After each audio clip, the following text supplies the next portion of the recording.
guys, welcome to another episode of Hot Topics with Abby. I'm sharing life from Lagos, Nigeria.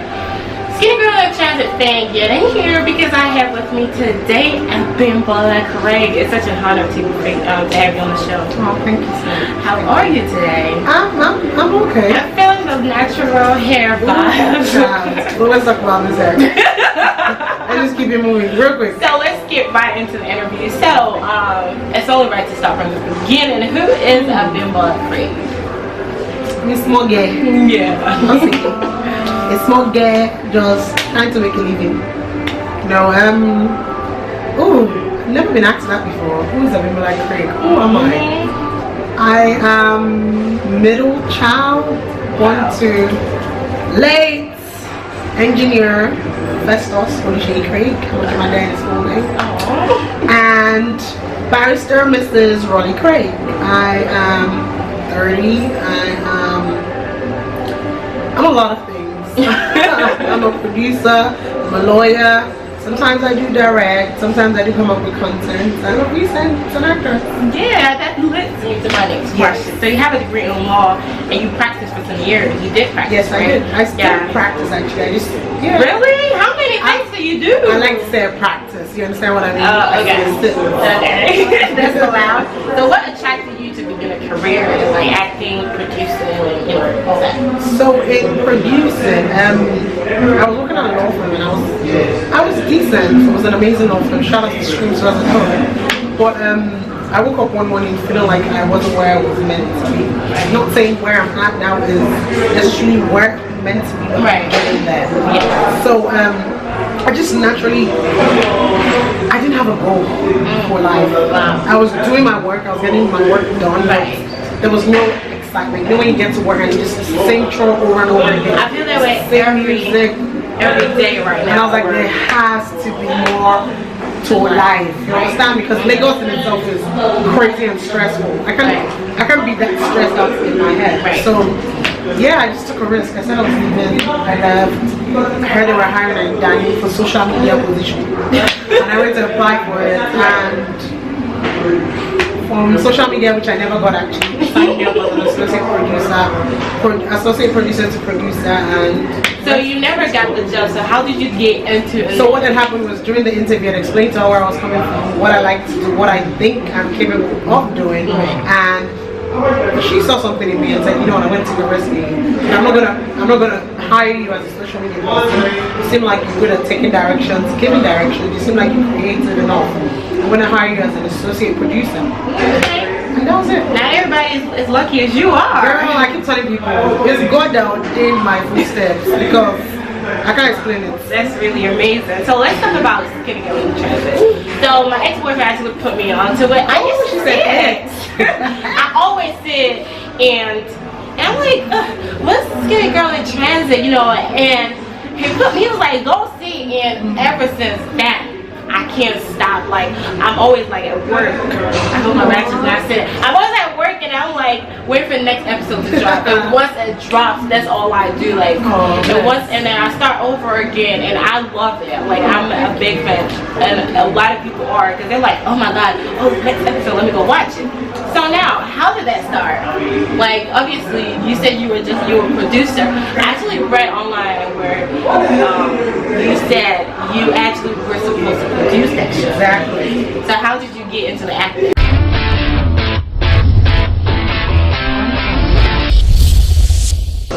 I was looking around one day when we were doing auditions, and I think I was being filmed. Exactly. So even if I never thought it was gonna go anywhere. Because what we do is, when we're doing auditions, we film everybody, right? Okay. And then we edit it before we send it to the big guys on top to view it. Right. So I had assumed that once it was sent, obviously my footage was edited out. Right. But then I get a call, and I'm like, maybe also we have decided that you should try it. Oh. And I'm like, like, do you want to try it or not? I'm like, yeah, okay. I mean, why not? Let's see. And yeah, that's where we're at right now. So let's talk about Tiwa. I love Tiwa. Like at the first episode, it was just like, don't ever talk about that first episode. That first episode upsets me. You know why? You know that thing where mommy comes in and she talks and I say, okay mommy, I'm tired now, I want to go to bed. And then I lie down in bed and as soon as she goes out, I just stand up, just go, boom. I've never seen my face look as huge as the look in that thing. So that thing gives me like huge complex because I'm like, you know how they say, like you're perfect for the role. I'm telling you, like I don't know who else would have played that better. People who know me just simply say, if you know me, then you know that I'm really not active. Right, it's just you. It's normal. Right. I mean, every single thing you say just brings me to my next question for real. You're natural at this. Okay, so is Tiwa and her struggles anything like Abimbola? Yes, definitely. But what I want people to understand is Skinny Girl in Transit as a name of the show is an oxymoron, first of all. So it's not literal. Right. I was never meant to lose weight. What had happened was I had brain surgery in 2014 and I was like, you know what, I had a tumor taken out and I was like, life is too short. I've been big my entire life. People have told me to lose weight. I've never listened to anybody. I'm like, you know what, for once I'm gonna give it a shot for myself. Right. If I do lose weight, okay. If I don't, at least I know I tried. And I'm like, yo guys, I was born to be big, just to be big. So I'm trying. I still am trying. Right. So in relation to that, yeah, that's how Tiwa and people are related to just, you know, everyday struggles of trying to lose weight, trying to be healthier. I just wish Tiwa's love life was like, you know, Tiwa is constantly with a man. She's always getting toasted. Someone's always trying to talk to her. Someone is always on her case. Girl, I know. It's always... I'm telling the whole world because I realized sometimes you need to put it out there so people know, and then maybe the universe can help my situation. I am single to stupor. She's not too stupor. To stupor. You're not alone, I'm sure. You're not alone, trust me. Alright, so, I mean, what would you say your current motivator is? Just God and my family, to be honest. Everything and my dad. Like I said, my dad is late. My dad passed 2010. December 4th, and just trying to be a better person first of all, and to be a better person that when he looks down he can be like, okay, that's my daughter. That's a true reflection of someone I raised. To be honest with you, that's my motivation every day. So how do you stay motivated and focused within your role? Because I'm sure a lot of people are like, I'm sure a lot of people see you and be like, Tiwa, oh, aren't you supposed to be like, girl, why are you like, aren't you losing weight? Aren't you this? Aren't you that? You know, Nigerians, first of all, we have no chill. Shout out to Nigerian people. I know, like, no chill. First thing your family says when they haven't seen you, like, I gotta get away. Oh my God, that thing is annoying. I just, as much as possible, I try to stay around people that keep me grounded. I try to stay around people that are very, very real with me, because I can be a sharp shooter. Doesn't mean I do not feel it, but I can be a sharp shooter. So I just try to be around people that will call my BS when they see it. And to say you're real. To be honest with you. So, and then I try to stay grounded with Christ. Every time I try to do things, it took me a year ago to finally realize that there's no point even if you're not trying to live according to Christ. And it's hard. I'm never going to tell you it's easy. But every day, I feel like I'm a step closer to where I want to be. And anybody that tries to take me back to where I'm coming from, I'm going to cut you out. I'm going to cut you. Cut it. So, to be honest with you, that's just, yeah. That's amazing. That's amazing. I mean, God before everything. Always. You know, I keep telling people I keep sounding like a broken record. With age comes wisdom. And things that you take for granted in your 20s doesn't necessarily mean that. So people that are lucky enough in their 20s to realize how tied to life everything you do is with God. Not that you just know Him, just know that you can't move, live, breathe, eat without Him. What with some people, it takes them getting older and going through life. For me, it was getting older. It was also experiencing death.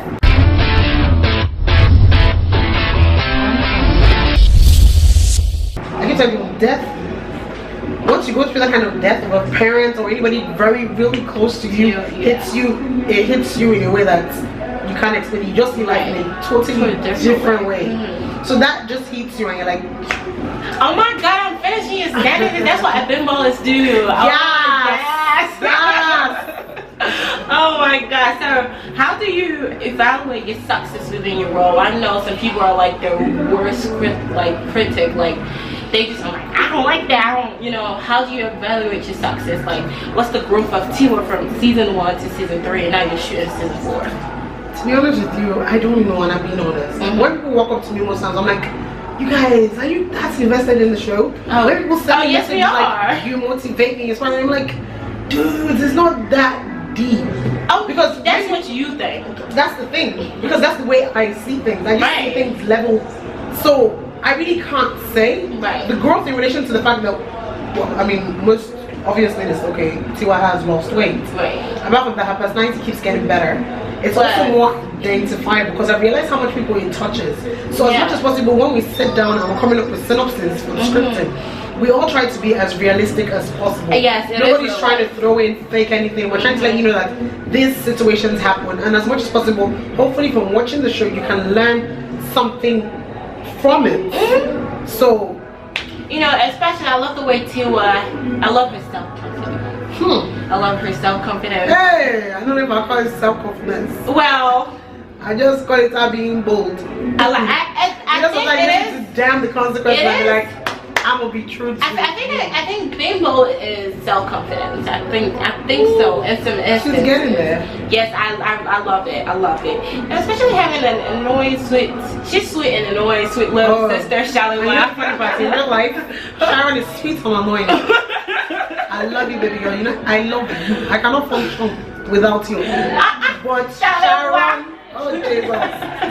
That's why it's so easy, because our relationship it's the same thing. That's why when people see us together, like, why are you always bullying Ashaka?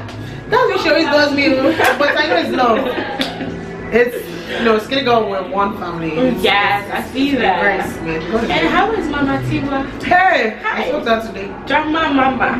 That's exactly how she don't play. That is one woman that I respect to the core. Apart from the fact that, you know, she's old school at this game. She's just amazing. She takes that script and she owns it. She killed it. Once she gets, from the day we get on set, we start shooting on Monday, by the way. From the day we get on set, she's zoned in. She starts calling all of us my daughters.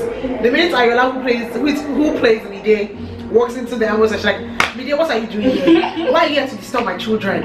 She's just like zones in. That's amazing. Give her a script, and she's like, okay, she drops it. One take, the Sungozi was to 20. That is so amazing. One take. So what are we expecting from Mide and Tiwa next season? I'm gonna say. I can't wait though. A breakup. Nah, I don't believe her. You asked.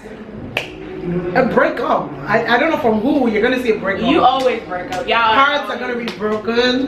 But I mean, we can't give you an expected ending. It's not possible. It's not possible. It's not possible. So like at the end of season 3, Tiwa told me that like, I love you. That oh my god. Awkward. It was awkward thing. Yeah, but first of all, it's like 11 p.m. We are knackered. We are tired. We want to sleep. We are hungry. We have done like 7 takes of kissing. Lips is already dry. And I'm like, why do I have to say this? I love you. It's so awkward. I mean, you just never know. Maybe like real life it could. You just never know. What you you never know. Is he single? I'm asking that.